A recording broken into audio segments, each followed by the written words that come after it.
ഞാൻ ജംഗ്ഷനിൽ നിൽക്കുന്ന സമയത്ത് അവനോട്ട് പോകുന്നതാണ്. വേറെ വല്ല വഴിക്ക് പോയിട്ടുണ്ടാവും. അവന്റെ സ്ഥിരം റൂട്ടിൽ വരണല്ലേ.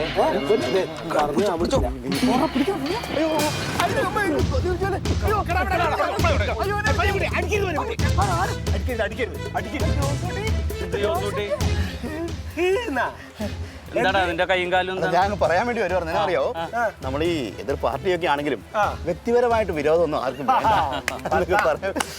അല്ല, നിന്റെ കയ്യിലും കാലിലൊക്കെ ഒന്നും കുഴപ്പമില്ല. ഇപ്പൊ എന്ത് കുഴപ്പം? ഒരു കുഴപ്പമില്ല. ഞാൻ നടന്നു തന്നെ നിങ്ങൾ കണ്ടതല്ലേ. അല്ല പിന്നെ കുറച്ച് ദിവസം ഈ പ്ലാസ്റ്റർ ഒക്കെ ഇട്ടായിരുന്നല്ലോ, അത് എന്തിന്റെ ആയിരുന്നു? കയ്യില് കാലിലൊക്കെ പ്ലാസ്റ്റർ ഇട്ടിട്ട് കുറച്ച് ദിവസം നടന്നില്ലേ, അത് എന്തിന്റെ ആയിരുന്നു? പ്ലാസ്റ്റർ ഇട്ട് നാടകം കളിക്കാൻ നിൽക്കരുത്. നിനക്ക് ഇട്ടിയിട്ടല്ലേ ഇടുന്നു. വേണ്ട, വാട്സാപ്പിൽ നീ സൊസൈറ്റിയിലെ മെമ്പർമാർക്ക് മുഴുവൻ അയച്ചു കൊടുത്തില്ലേ നിന്റെ കയ്യിലും കാലിലൊക്കെ പ്ലാസ്റ്റർ ഇട്ടിട്ട്? അതെങ്ങനെ സംഭവിച്ചെന്ന് പറയാം ഞങ്ങളോട്. കേക്കട്ടെ, പറയടാണ്. ഉപദ്രവിക്കരുത്. മര്യാദക്ക് ഈ സത്യം പറഞ്ഞിട്ട് ജോസൂട്ടി എപ്പോഴാണ് നിന്നെ അടിച്ചത്? ജോസൂട്ടി അടിച്ചില്ല. ഈ ജോസൂട്ടി അടിച്ചതാണ് നീ പറഞ്ഞിട്ടുള്ളത് അല്ലേ? ജോസൂട്ടി പരിക്കുട്ടി ചേട്ടാ, ഉപദ്രവിക്കരുത്. ഈ മര്യാദക്കുള്ള സത്യം പറഞ്ഞു, അല്ലെങ്കിൽ ഞങ്ങൾ അതിനെ കൊല്ലും. എന്താന്നറിയോ?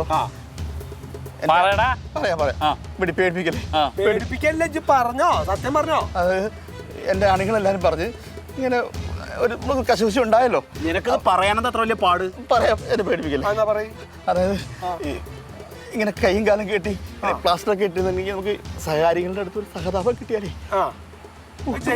കൂടുതൽ കിട്ടും അല്ലേ? അതിപ്പോ മര്യാദക്ക് അങ്ങോട്ട് പറഞ്ഞു. ഇതാണ് ഉണ്ടായത്.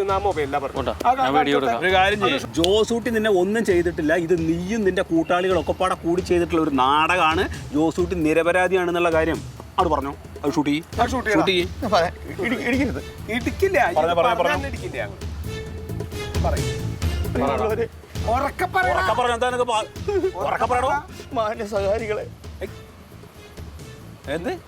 മാന്യ സഹകാരികളെ, അറിയാതെ പറയും ഞങ്ങള് പേടിപ്പിച്ചിട്ടാന്ന്. ഞങ്ങൾ നിന്നെ വല്ലതും ചെയ്താ? ഇല്ല, ഒന്നും ചെയ്തില്ല. പിന്നെ എന്താ നീ കരയണത്?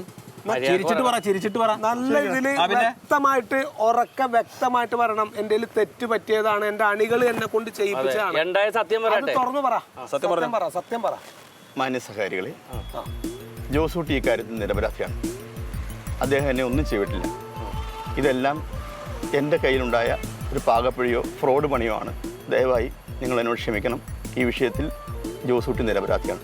നന്ദി, നമസ്കാരം. ബഹുമാന്യരായ സഹകാരികളെ, ഞാൻ ആക്രമിച്ച് അപകടാവസ്ഥയിലാക്കിയ ഗോപിയാണ് ഈ നിൽക്കുന്നത്. അദ്ദേഹത്തിൻ്റെ വോയിസാണ് നിങ്ങൾ കേട്ടത്. അപ്പോൾ നാളെ നടക്കുന്ന തിരഞ്ഞെടുപ്പിൽ വിജയിക്കാൻ വേണ്ടി മാത്രം അദ്ദേഹം കാട്ടിക്കൂട്ടിയ കോപ്രായങ്ങളാണ്.